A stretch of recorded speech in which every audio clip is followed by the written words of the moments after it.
Quant à la réforme donc de la politique européenne en termes migratoires, eh bien, je pense que Bruxelles va faire un geste pour M. Fillon.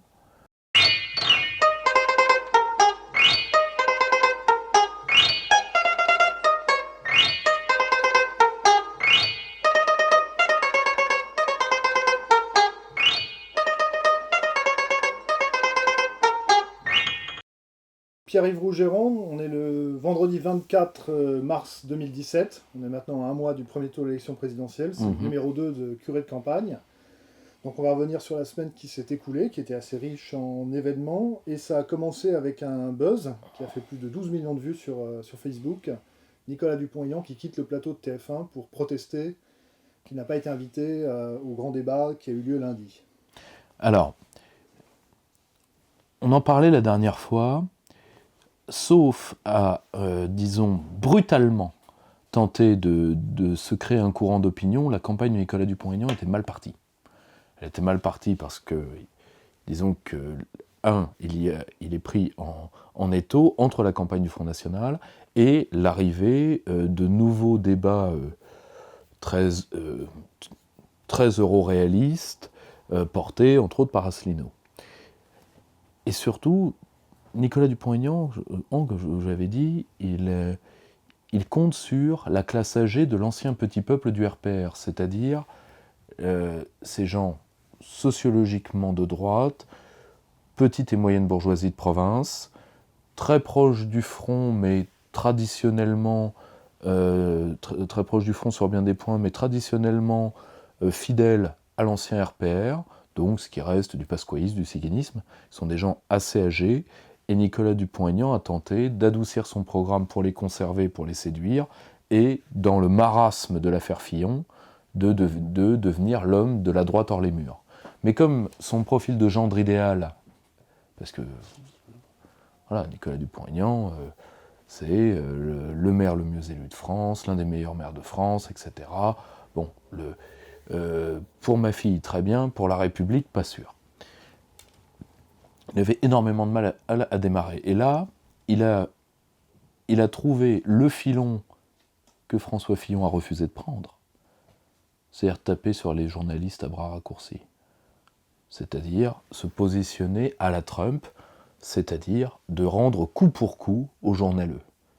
Ce que François Fillon n'a pas su faire, n'a pas voulu faire, et d'ailleurs, son enterrement de première classe est avant tout lié à ça. Il a pris le prétexte du débat, il est vrai, scandaleux de TF1, mais là encore, nous sommes sur un terrain connu. Pas de déontologie sanctionnée des journalistes. Une mission de service public, c'est-à-dire la première chaîne française, donnée à une entreprise privée, sans les obligations afférentes. Bon, TF1 peut dire, mais nous, demandez à France 2, demandez à France 3, demandez à des chaînes de service public réellement. Voilà. On a refusé de tenir la bride de ces gens-là, et on s'étonne qu'ils veulent présélectionner les candidats en arbitrant entre les candidats que eux veulent, Macron, et qu'ils tolèrent, c'est-à-dire Bilal, Hamon et Fillon, et le candidat dont ils ne veulent absolument pas, qui est Marine Le Pen. Mais, vu les scores, ils n'ont pas le choix. Pas faute de ne pas le vouloir. Et c'est vrai que c'est l'un des points où la démocratie française est en train de pourrir. Par contre, il a su l'utiliser à tel point que son coup à TF1 a peut-être eu plus de retentissement que le débat lui-même, sur lequel on va certainement revenir. Ça ne sauvera pas, je pense, bien sûr, son élection, parce que les marges de progression sont beaucoup trop grandes. Par contre, ça a eu un double effet. Premièrement, ça sauve sa campagne, c'est-à-dire qu'il sera certainement... Il a de fortes chances d'être remboursé, alors qu'à 3,5, c'est sûr que non. Mais là, il est à 5,5, 6, si ses votes se concrétisent, il est remboursé. Ça fait toute la différence. Et ça lui met le pied à l'étrier pour les législatives. Bon. Mais de l'autre côté, c'est que maintenant Nicolas Dupont-Aignan est l'homme à abattre pour le clan Fillon. Parce que c'est très simple. Tous ceux qui ont cru dans certains entourages, je pense entre autres dans des entourages à une époque de Nicolas Sarkozy, que faire monter Nicolas Dupont-Aignan affaiblirait Marine Le Pen, c'est sociologiquement faux. En réalité, Nicolas Dupont-Aignan, plus il monte, plus il prend au parti de droite traditionnel. Aujourd'hui, Nicolas Dupont-Aignan est un problème pour François Fillon, parce que ça peut lui coûter sa présence au deuxième tour. Ensuite, est-ce que les médias de droite qui suivent réellement Fillon fidèlement, autrement dit plus personne quasiment, bon allez, admettons que Valeurs Actuelles, sur le cas sur lequel il faudra revenir sur bien des points, veuille tenter de défendre Fillon, s'attaquer à Nicolas Dupont-Aignan est très difficile. Un bilan d'élu local absolument extraordinaire. Je rappelle qu'il a été l'un des seuls parlementaires à conquérir une mairie socialo-communiste lors de la fameuse dissolution Villepin-Chirac de 97. Et c'était à l'époque, je crois, elle était dans le top 5 des villes les plus endettées de France, à cause d'une affaire disons, de parc aquatique qui devait voir le jour, et qui est toujours d'ailleurs, je crois, on peut avoir les restes qui sont encore ailleurs, et qui avait surendetté la ville, et Nicolas Dupont-Aignan en a fait une des villes les plus attractives de l'Essonne. Je crois qu'il est élu au premier tour à des scores presque Kim Il-jongesques, et qu'aujourd'hui, ni l'ex-UMP, ni même le Front National n'envoie qui que ce soit contre lui. De toute façon, c'est peine perdue. Je crois qu'à la députation aussi, c'est un cas qui est réglé au premier tour. Donc, sa ville est plus que tenue, c'est une ville où tout le monde veut habiter dans l'Essonne. Donc, s'attaquer à Nicolas Dupont-Aignan va être extrêmement difficile pour le clan Fillon. La seule chose que Fillon pourrait faire, c'est essayer de radicaliser sur sa droite. C'est d'ailleurs ce qu'il a tenté de faire lors de son débat. Alors avant de parler de ce débat, on va rester dans la chronologie et on va basculer cette fois-ci sur le service public. Donc on passe de TF1 à France 2, puisqu'il y avait Florian Philippot qui était chez Laurent Ruquier, donc on n'est pas couché. Donc ça a été une émission assez tendue, encore que c'était un peu moins agressif que le dernier passage, même si ça a commencé avec une dame qui n'a pas voulu lui serrer la main, puis ensuite c'était une heure d'échange assez vif, on va dire. Donc qu'est-ce qu'on peut penser de ce débat ? Premièrement, quoi qu'on pense de Florian Philippot, l'extraordinaire maîtrise de soi de cet homme. Parce que sincèrement, machine à bave, distributeur à coups de boule. Il faut savoir que Ruquier, c'est pas du direct, hein. C'est du préenregistré, donc c'est un enregistrement qui peut durer plusieurs heures. Vous êtes en face de la jonction de différentes classes de la boboïtude en un point de communion dans la dégénérescence. C'est à peu près ça, le résumé le plus simple de l'émission de Ruquier. C'est-à-dire la réunion de gens qui avilissent par leur métier de sous-comédien, de sous-animateur, de sous-journaliste, qui avilissent le débat public et qui se réunissent pour faire quelque chose d'encore plus avilissant en termes d'infotainment. C'est quelque chose d'assez débectant. Il faut bien comprendre que nous sommes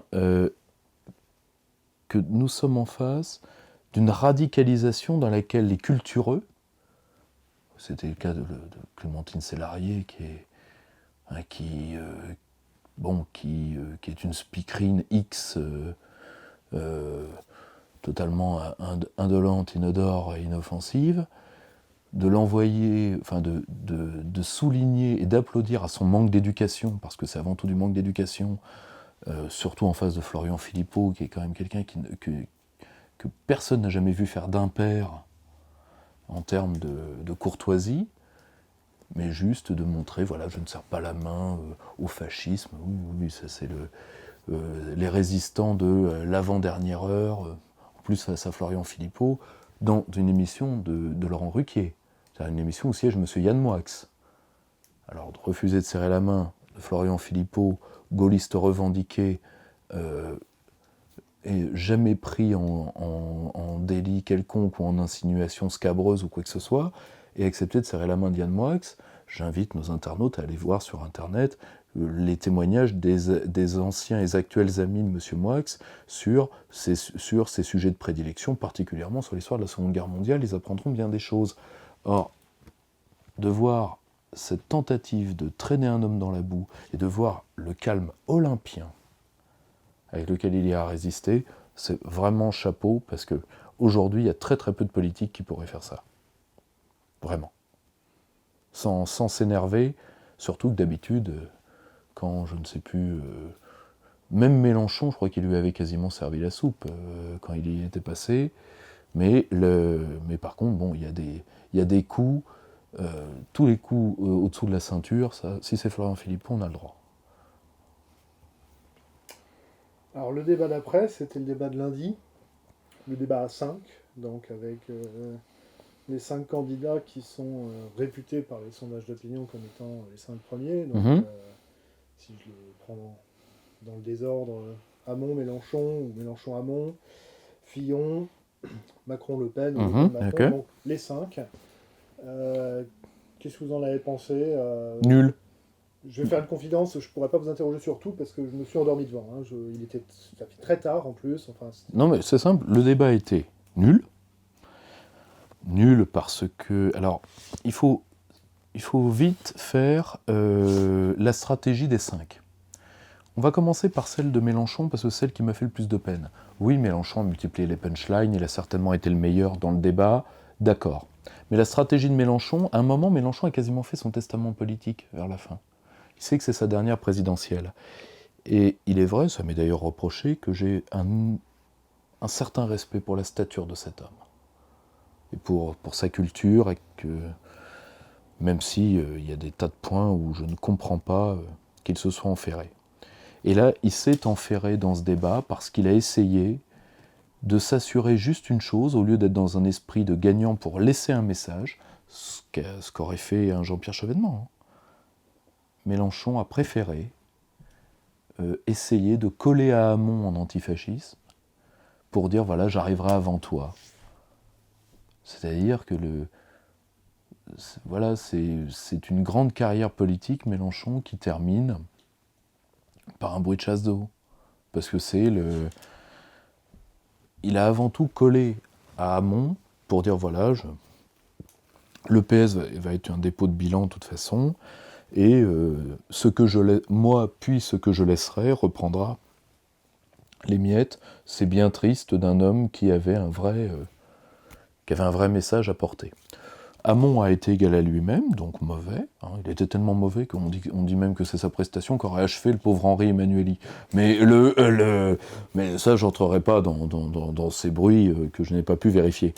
Donc Hamon a été nul. Hamon a été lui-même.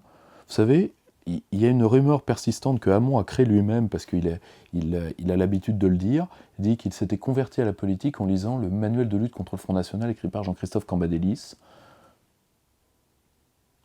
Et quand vous entendez ça, il y a une fibre humaine qui vous dit, voilà, moi quand j'ai entendu ça la première fois, j'ai pensé à tous mes pauvres paysans chez moi en Normandie, quand ils ont un cheval qui se casse la patte et qui doivent l'euthanasier. Parce que quand on entend ça, c'est trop triste. Et donc Hamon, nul. Alors Fillon, lui, il a été le croque-mort de son propre enterrement. Une raie manta. Voilà. Un spectre. Il a tenté à deux trois moments en utilisant la stratégie de la conclusion, c'est-à-dire en essayant dans le débat de parler en dernier, en disant oui, je suis l'homme calme, le président, je conclus ce que disent les autres. J'emballe. Rien, pas de souffle, pas de... Alors que pour lui, c'était vraiment un débat de dernière chance. Parce que moi je reste là-dessus. Si Fillon perd, c'est parce qu'il fait tout pour perdre. Effectivement. Il a un espace, il a un boulevard, il a la maîtrise. Non. Il est juste pas le bon bonhomme. Maintenant, on va passer à celui qui a été peut-être la grande victime de ce grand débat, qui était M. Macron. Pourquoi ? Parce que, bon, évidemment, sur BFM, il a gagné le débat. Il a même déjà gagné le premier tour et certainement déjà le second. Et Hillary avait gagné les 3 débats contre Donald Trump. Hillary avait gagné les 3 débats, le Brexit n'a pas eu lieu. Vit dans le monde de BFM. Tu n'as plus besoin d'acheter ton shit. BFM est un monde parallèle en soi. C'est un paradis artificiel. Bon, la seule chose, c'est d'y vivre avec Nicolas Dose. Bon, ça, faut pas que même la toxicomanie a ses défauts.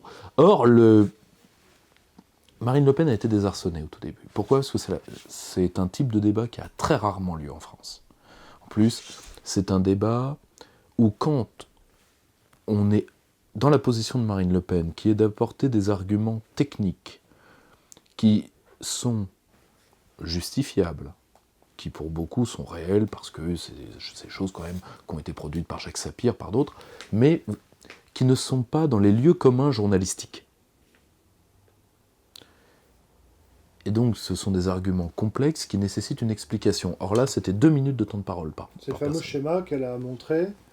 Et après, il y a eu beaucoup de sites ou de journaux, etc., qui ont dit ce schéma est bidon, il est mal calculé. Et M. Berruyer, qui fait très bien le boulot, a montré que c'est les décodeurs qui sont déconnants. En plus, ce schéma ne vient pas, c'est pas Marine Le Pen qui l'a créé, c'est marqué dessus, hein. Source OCDE. Alors moi je veux bien que... Ou alors l'OCDE travaille en sous-main pour le Front National, il faudra enquêter. Et oui, puisque... Et puis Poutine, parce que comme on dit sur BFM, quand tu connais rien à rien, dis quand même qu'il y a un complot russe. On ne sait jamais, ça bouffe 5 minutes d'antenne. Donc, elle a très bien fait de sortir ce schéma, qui a été certainement le coup de maître qu'elle a fait ce soir-là. Elle a été très... à mon avis, c'est le type de débat qui a fait qu'elle a pris un certain temps pour faire ses marques. En plus, il faut bien comprendre une chose. Ce débat est censé être un débat égalitaire avec un arbitre de temps, uniquement un arbitre de temps qui relance, qui est le journaliste, et donc 5 participants. Dans le monde vu de la fenêtre de Marine Le Pen, c'est un débat à elle contre 5, c'est-à-dire contre les 4 autres, plus le journaliste. Alors évidemment, il y a eu un grand mort pendant ce débat, en plus d'Henri Emmanuelli, et que la crédibilité de Benoît Hamon, ça fait déjà 2, c'était la présomption d'innocence, parce que Marine Le Pen 0, François Fillon 0, d'ailleurs M. Mélenchon en a rajouté une bonne à ce niveau-là, mais elle a tenté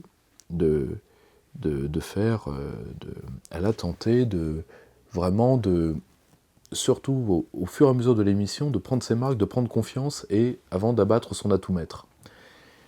Alors qu'en face d'elle, le masque de cire de M. Macron, lui, a beaucoup, beaucoup souffert. Pourquoi ? Parce que d'abord, il a utilisé il a fait un schéma PowerPoint de grande boîte ou un oral de l'ENA, au choix.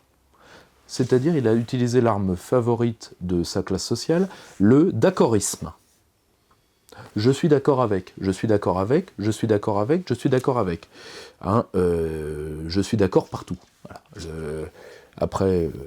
Après Ségolène Royal, dont Philippe Murray disait « je souris partout », Monsieur Macron, je suis d'accord partout. Mais il n'a pas pu s'empêcher de faire, particulièrement sur les affaires étrangères, un speech qui relève quand même...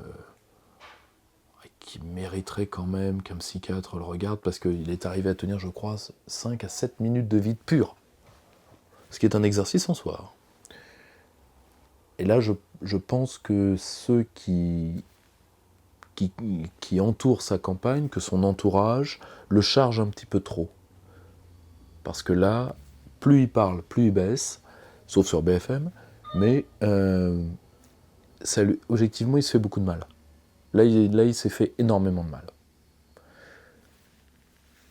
La seule chose qui l'a sauvé, c'est les reprises immédiates des journalistes, que vous avez vu, qu'il perdait les sondages pendant l'émission, et il a été déclaré vainqueur quelques minutes après la fin sur BFM. Il fallait enchaîner tout de suite. Ça, c'était le premier point. Ensuite, Il y a une autre chose qui est très drôle chez Macron, ce qu'il faut savoir, c'est que la presse étrangère a été la première à titrer sur son échec. Y compris celle qui est, d'un point de vue d'intérêt de classe, très proche des commanditaires de sa campagne. Je pense au Financial Times particulièrement. Donc la stratégie, c'est pour ça que Hollande s'est permis cet homme sera un délice jusqu'au bout. Il a dit, vous savez, les débats télévisés, ça avantage Marine Le Pen. Bah oui, un débat avantage toujours celui qui donne des arguments que personne n'entend d'habitude. C'est logique. Il y a que dans le monde enchanté de François Hollande que c'est pas logique. Donc voilà. Donc ça, c'était le débat. Et puis le débat, on en est sorti. Et puis retour aux affaires. Alors cette fois-ci, c'est Bruno Le Roux qui a embauché ses filles, semble-t-il, encore lycéennes et donc mineures, comme attachées parlementaires, ce qui a donné lieu à 24 contrats répartis sur 2 enfants, puis jeunes adultes. Extraordinaire. Le mec est ministre de l'Intérieur, chef de la police, remplacé en plus par une créature de DSK, super, Felk, ou Fekl, enfin peu importe. De toute façon, il est là pour allumer les cierges. Et là, Le Roux, enfin, combo, quoi. Je pique du fric, lycéenne. Bon, alors là, je lance un appel, parce que les Républicains, quand on a des cadors comme Estrosi, comme Balkany, on ne peut pas se laisser enfoncer comme ça. Salariez-vous un animal de compagnie. Toujours plus haut, toujours plus fort. Demandez à Isabelle Balkany, elle doit avoir 2 ou 3 chats, même décédés, elle peut le faire. Balkany peut le faire. La seule chose, ils le font tous. Et ils le font tous pourquoi ? Parce qu'il n'y a pas de réglementation. Dans notre dernier entretien, quelque chose a mal été compris par certains de nos auditeurs. Bien évidemment, je n'essaye absolument pas de légitimer, bien au contraire, le travail dissimulé ou autre. C'est quelque chose qui me révulse profondément. Le seul problème, c'est qu'il n'y a pas de statut des attachés, des collaborateurs et des entourages au Parlement français. Le parlementarisme français est fondamentalement du copinage. Ça fait 2 siècles que ça dure. C'est pour ça d'ailleurs que nos grands hommes ont toujours été des antiparlementaristes résolus. Voyez les déclarations testamentaires de Clémenceau, voyez toute l'œuvre du général de Gaulle. Le parlementarisme est profondément pourri. Ce n'est pas la République la démocratie représentative nécessite une sorte de cage de fer pour que les représentants ne violent pas la volonté des représentés. La preuve, et qu'on ne dise pas que c'est impossible, le Parlement anglais a validé le Brexit, alors qu'il y était opposé. Pourquoi ? Parce que le peuple a parlé, on se soumet. Vous me direz, c'est le peuple qui a inventé le parlementarisme moderne. Mais nous avons vu, c'était le cas pour le traité de Lisbonne, les représentants trahir les représentés. Ce serait un avocat ou un notaire, c'est rayé du barreau, ou c'est rayé de l'ordre. Le parlementarisme français doit être entièrement repensé. Et là, il faut se replonger dans les écrits d'André Tardieu, dans les écrits de Michel Debré. Nous n'avons pas le choix. Car sinon, nous n'emporterons pas uniquement la fin de la Ve République, qui vraiment, je ne le souhaite pas, parce que ce n'est pas la Ve République qui est malade. C'est une classe politique qui a pourri par l'absence de souveraineté, donc par l'absence d'épreuves. C'est ça qui fait les Le Roux, c'est ça qui fait les Fillon, c'est ça qui fait tous ces gens-là. Quand le pouvoir n'est plus une épreuve, on ne sert plus, on se sert. Et c'est ça que font ces gens-là. Ça et l'absence de peine exemplaire. Je rappelle que je renvoie au droit romain, corruption de magistrats, c'était une mort peu enviable. Et encore, certains pays démocratiques ont des sanctions qui sont encore exemplaires. Monsieur Le Roux s'en sortirait avec une tape sur la main, comme d'autres. Et après, on va salarier le chat, le poisson rouge, l'oncle décédé. On peut encore plus loin. Balkany peut le faire. Écoutez, on verra bien s'il le fera, mais je crois qu'il ne se représente pas cette fois-ci quand même. Oh, c'est bien dommage. Oh, c'était un plaisir de fin gourmet. Alors vous évoquiez le Brexit, on va faire un très bref passage à Londres, où il y a eu un attentat, là à nouveau, avec d'ailleurs des jeunes lycéens français qui ont aussi été percutés par l'automobile. Ouais. Alors maintenant je crois qu'il faut dire, c'est la voiture qui est folle. Oui, c'est la voiture qui est folle, ne confondons pas d'amalgame. Oui. Et Nigel Farage a d'ailleurs eu un propos assez fort. Il a dit en une quinzaine d'années, peut-être plus en fait, mais il a dit en une quinzaine d'années, nos responsables politiques ont peut-être impliqué des changements dans la société qui vont durer 100 ans. Sous-entendu avec les Alors, risques, je pense que etc. monsieur Khan, je crois, qui est le maire de Londres, a dit, alors qu'à sa place, quel piètre choix de mots. C'est le prix pour une ville-monde, c'est ça, ou pour une ville ouverte, etc. C'est ça le prix à payer. Quand on est soi-même de confession musulmane, il faut faire bien attention à ce qu'on dit face à ce genre de choses.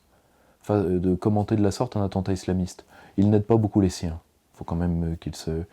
Mais bon, comme il s'est engagé à lutter contre le Brexit et contre l'extrême droite, et en partenariat avec Anne Hidalgo, il est absous parce qu'il est Charlie, fort bien. Mais en réalité, non, c'est pas le prix d'une ville-monde. Singapour est une ville-monde. Tokyo est une ville-monde. Ça, ce n'est pas le prix d'une ville-monde. C'est le prix du multiculturalisme. Pourquoi ? Parce que le multiculturalisme repose sur deux choses extrêmement malsaines, qui sont la dynamique de culpabilisation permanente même pas de la communauté, mais juste de la partie de la population qui est majoritaire et qui porte la stabilité de l'État et la stabilité historique du pays. Donc elle, on la culpabilise, et on aiguise des appétits à coups d'illusions dans les différentes communautés, alors que si on voulait servir leurs intérêts, on leur dirait, eh bien, fondez-vous dans la masse, unissez-vous au reste du peuple, si on voulait servir leurs intérêts. Là, on leur dit non, soyez comme vous êtes, et les autres, c'est ce que Bruxelles a créé sous le mot atroce de société inclusive, et les autres vont devoir plier. Bon, bah très bien. C'est la fameuse société inclusive dont parle la Commission en permanence. C'est-à-dire la société où les majoritaires plient devant les minoritaires. Comme disait M. Cohn-Bendit, spécialiste bien connu de la gestion des écoles, la démocratie, c'est de protéger la minorité de la majorité. Ah, on a bien compris. Le seul problème, c'est qu'aujourd'hui, oui, ça va durer des années. Nous avons malheureusement des choix terribles pour plaire à la fois au grand patronat, des groupes de pression, par indigence intellectuelle et par hémiplégie morale, des choix ont été faits qui occasionnent c'est pas uniquement l'immigration de masse, c'est de parier sur la miscibilité de cultures qui ne sont pas miscibles, tout en affaiblissant la culture du pays d'accueil. C'est bien plus que de l'immigration, parce qu'il y a des vagues migratoires qui n'ont pas posé ces problèmes-là, du moins pas du tout dans ces proportions-là, même des vagues de masse. Et malheureusement, Londres n'est que la continuité d'un bain de sang qui va continuer. Alors certes, on peut toujours améliorer le point de vue sécuritaire, mais les grandes décisions qui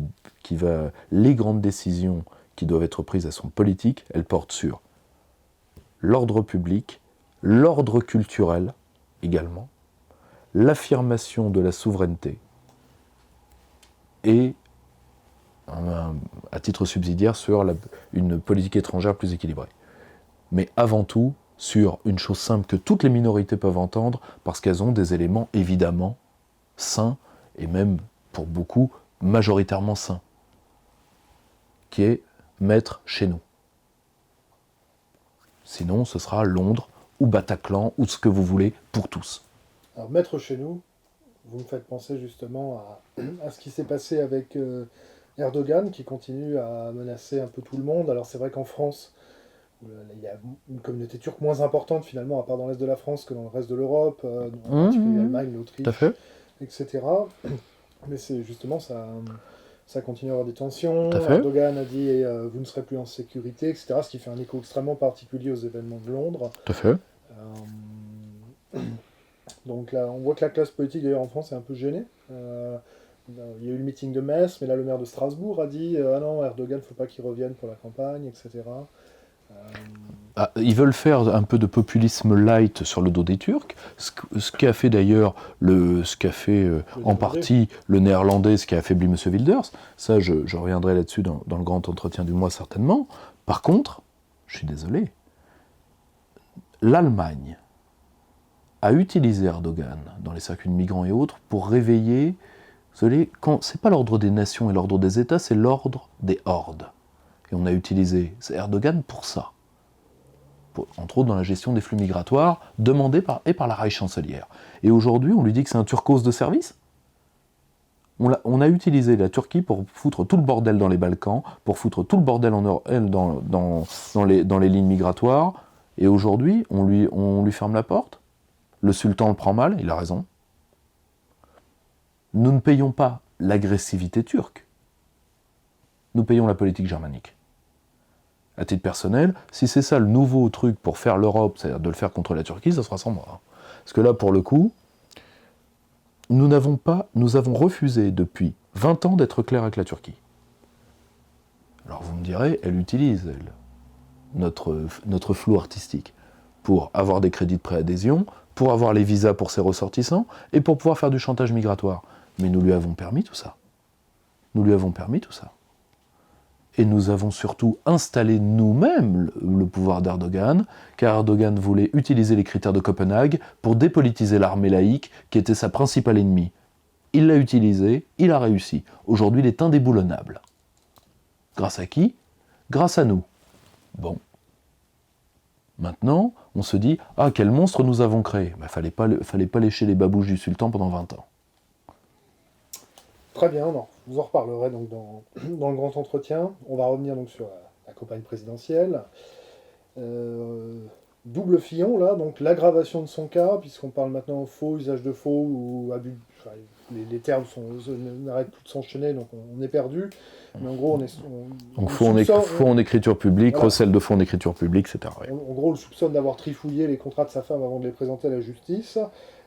Et sinon, il est passé donc jeudi soir sur France 2. Il avait l'air d'ailleurs légèrement amaigri. Il y a deux moments intéressants, parmi d'autres, dans le débat. Le premier, c'est quand il accuse directement François Hollande d'avoir un cabinet noir qui sort les dossiers, etc. Et par ailleurs, un autre moment, c'était en débat avec Steve Briouat, sur la question migratoire, où il explique qu'il va mettre des quotas, donc ce qui sera une nouveauté dans la politique migratoire de la France, et qu'il négociera les modifications requises de règlements européens pour pouvoir la mettre en place. Alors, très bien. Dans ce débat, donc François Fillon était une ombre. Le seul point où il y a eu quelque chose de réellement positif pour lui, c'était l'affrontement final avec Madame Angot,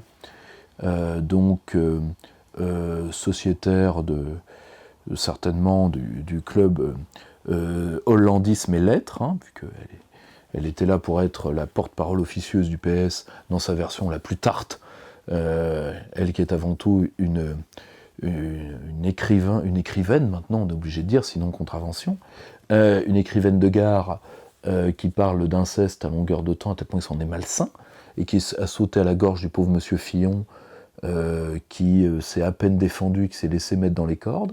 Ce qui a été, moi, l'impression que m'a donné ce débat, c'est-à-dire, si vous voulez, c'était tristouné, si vous voulez, vraiment le combat de chiens entre les pitbulls et les Yorkshire, c'est quelque chose de très triste. Et il y a eu en effet ces deux moments-là. Alors, le cabinet noir ayant été certainement parmi les personnes qui s'expriment l'un des premiers à nommer le cabinet noir et à en nommer son chef, qui est de M. Jouillet, c'était il y a déjà plus de 2 mois dans une vidéo. Oui, il y a un cabinet noir, bravo Fillon, il fallait le sortir bien avant, parce que voilà, il a fait ce qu'il ne faut jamais faire en politique, c'est-à-dire il a fait comme certains animaux qui font le mort, une fois qu'ils sont mordus dans la bouche d'un prédateur, et qui pensent que le prédateur va les lâcher. Non, le prédateur s'acharne. Et je reconnais M. Jouillet, dont l'insignifiance tenait lieu de paravent, que les persécutions politiques, il a un talent là-dedans qu'il faut... Vraiment, je suis très admiratif. Quant à la réforme donc de la politique européenne en termes migratoires, eh bien, je pense que Bruxelles va faire un geste pour M. Fillon, parce que tout ça relève des traités, les traités ne peuvent être changés. L'Europe, c'est un package. C'est Conchita et Solana. Solana, c'était l'ancien de l'OTAN. C'est le pourtoussisme, LGBT et autres, l'immigration de masse et le néolibéralisme. C'est un package, l'Europe. M. Fillon, a priori, veut prendre le package, donc il prend les immigrés avec. Point. D'ailleurs, sur le dossier migratoire, tous ceux qui ne perdront pas leur temps à lire l'ouvrage superbement écrit de M. Buisson sur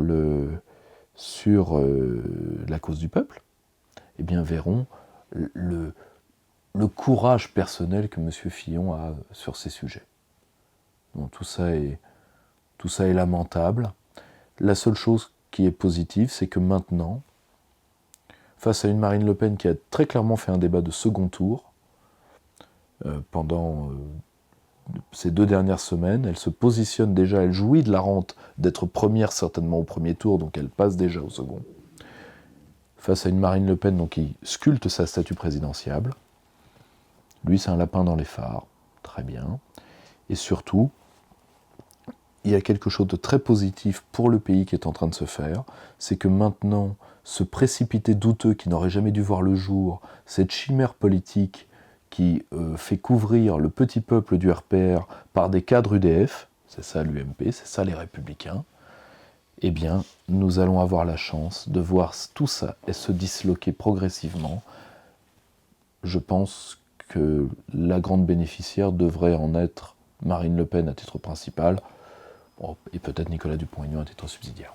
Oui, parce qu'il y a eu des accords. Par exemple, Xavier Lemoyne est très fâché parce qu'on lui retire sa circonscription. Il y a... En plus, il y a quelques candidats qui ont perdu leur investiture alors que c'était des candidats un peu symboliques. Non, mais vous vous rendez compte en plus, vu la circonscription de Xavier Lemoyne, je rappelle les maires de Montfermeil.